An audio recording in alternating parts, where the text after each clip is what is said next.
Caros alunos, vamos voltar aqui novamente à nossa segunda aula. Nós estávamos falando sobre essa visão, né, do Rousseau a respeito do ser humano, a respeito do homem, e vamos agora para uma frase aqui que é importante também dentro dessa perspectiva para a gente entender o nosso amigo Rousseau. Está lá: o mero impulso de apetite é escravidão, enquanto a obediência a uma lei que prescrevemos a nós mesmos é liberdade. Olha só a noção de liberdade que o Rousseau vai nos apresentar aqui, doutores e doutoras. Olha só, né, obediência a uma lei que prescrevemos a nós mesmos é liberdade. Né? Eu me lembro claramente quando eu estava entrando para o seminário, né? Não sei se eu já falei para vocês, mas eu fiquei 7 anos no seminário, eu ia ser padre, né? E naquele período, eu me lembro que o meu diretor, na época, padre Ronaldo, ele me dizia: Sérgio, você está pronto para entrar para o seminário? Eu falei assim: padre, estou. E ele me dizia: você sabe que você é livre para escolher estar ou não no seminário. Perfeito? Eu falei: perfeito, padre. Eu posso escolher entrar ou posso escolher não entrar. Tranquilo. Mas ele falou: mas a partir do momento que você escolhe entrar para o seminário, você sabe que você tem que seguir as regras que já estão impostas. E quando você escolhe conhecendo as regras, você não perde a sua liberdade, porque você fez a escolha de seguir a carreira, no caso seminarista, ou quem é livre também para seguir carreira militar ou qualquer outra. Então aí está o princípio, gente. A gente não perde a liberdade quando eu faço a minha escolha. E eu sei que nas minhas escolhas nós temos regras a serem seguidas em qualquer instituição. Então é nesse sentido, né? Ou seja, quando eu sigo simplesmente os impulsos apetitivos, isso é escravidão. Agora, quando eu obedeço à lei que antes foi imposta por nós mesmos, isso é liberdade. Então a obediência à lei não é perda de liberdade, mas sim a liberdade em si. Outra situação importante, gente, olha só, deve ser organizada pelo princípio da busca da felicidade. Aqui é um princípio bem aristotélico, né, gente? Ou seja, a liberdade ela não pode ferir um primeiro princípio, que é o quê? A felicidade. Se nós não estamos felizes, a gente vai criar um monte de empecilhos para seguir uma determinada ordem, né? Cabe ao governo garantir os direitos naturais, a liberdade do indivíduo, a liberdade de posse, a tolerância, a igualdade perante a lei. E esses princípios naturais são importantes porque isso vai garantir, de fato, a questão da liberdade, né? Olha lá, o liberalismo político substitui o poder divino pela ideia de que o Estado é criação do homem, né, e será entregue a um soberano mediante um contrato social. Gente, olha só essa situação aqui. Lembra lá na primeira aula do Rousseau que a gente falava que exatamente ele queria separação entre Estado e Igreja? Por quê? Poder divino, né, o poder divino delegava à igreja a escolha das instituições, de quem né, governar ou não. O que ele quer? Liberalismo político. Né? Ou, gente, a palavra liberalismo, ou seja, é um Estado mínimo, mas um Estado onde a liberdade se faz presente. Né? E nessa questão do liberalismo, o que vale aqui, olha só, quem cria o Estado? É o próprio ser humano.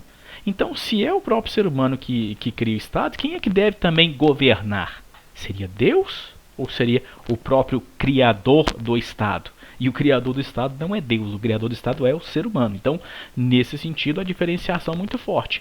O Estado o Estado foi criado por pessoas, e o Estado precisa ser gerido, governado por pessoas. E as pessoas, elas vão entregar esse poder a um soberano, né, mediante ao que ele chama aqui de contrato. Por exemplo, no nosso caso, a gente entrega o poder mediante o voto. Né, porque aqui no Brasil a gente tem uma democracia representativa. Nós votamos em alguém e esse alguém nos representa durante um determinado período. A ideia de contrato abre as portas para diversas formas, né, de governo. Né?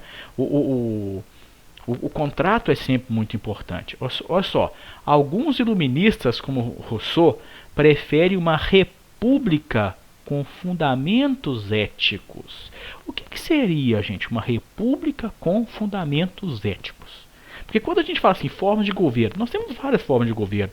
Nós temos governos que são monarquia, que são parlamentaristas, que são democracias, que são tiranias, que são ditaduras, tudo é forma de governo. Agora, o que os iluministas queriam? Uma república com fundamentos éticos, com princípios que fossem importantes para toda a sociedade, que são aqueles 3 princípios basilares: a liberdade, a igualdade e o sentimento de fraternidade, de pertencimento, né, de todos com relação à sociedade.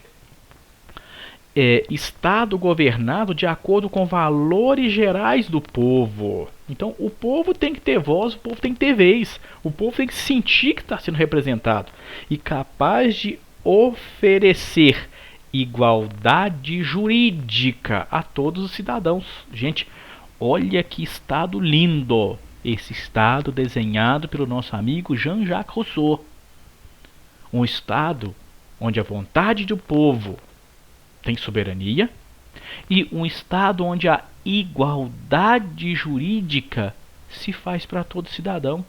Não importando se ele é pobre ou rico, não importando se ele é feio ou bonito, não importando se ele é magrinho ou gordinho, nada disso importa. O fato de ser cidadão faz dele a igualdade jurídica para todos. A lei vale para todos.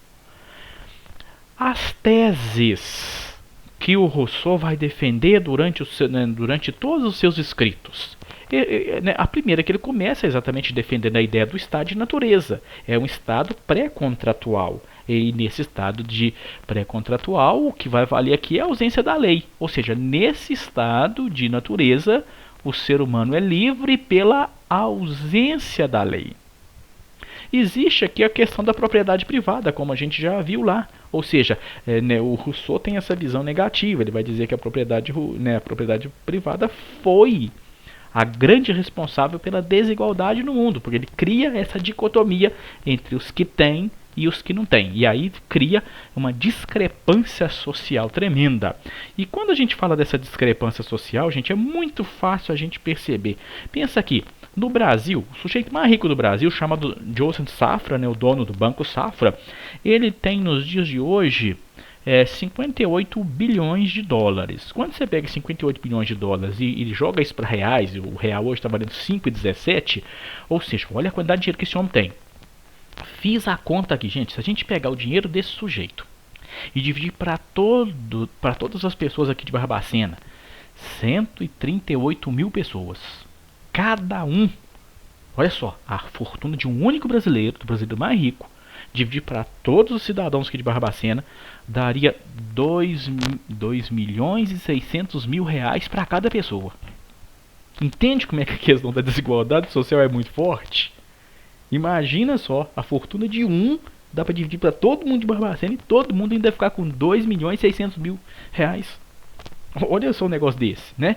O estado de soberania, né? No estado de soberania é a questão do povo, né?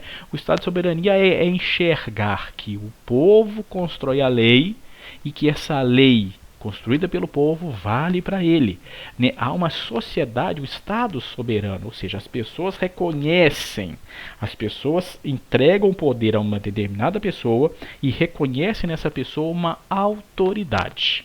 E se ele falava de estado natural, agora ele tem que falar do contrato social, a importância de estabelecer o contrato, porque se antes o ser humano era livre pela ausência da lei, o ser humano agora é livre, seguindo a lei que ele mesmo impôs a si mesmo.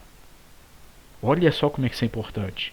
Não existe perda de liberdade quando se tem o contrato social, porque as pessoas escolheram assinar, escolheram a fazer o acordo, e se escolheram fazer o acordo, elas têm que agora honrar com as suas partes, né? Olha só, conceito de vontade geral, não é mesmo? Tem que levar em consideração, ou seja, o povo precisa ser ouvido, né? A soberania popular, ela é muito forte aqui quando a gente pensa no nosso amigo Jean-Jacques Rousseau.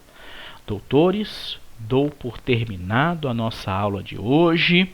Bons estudos.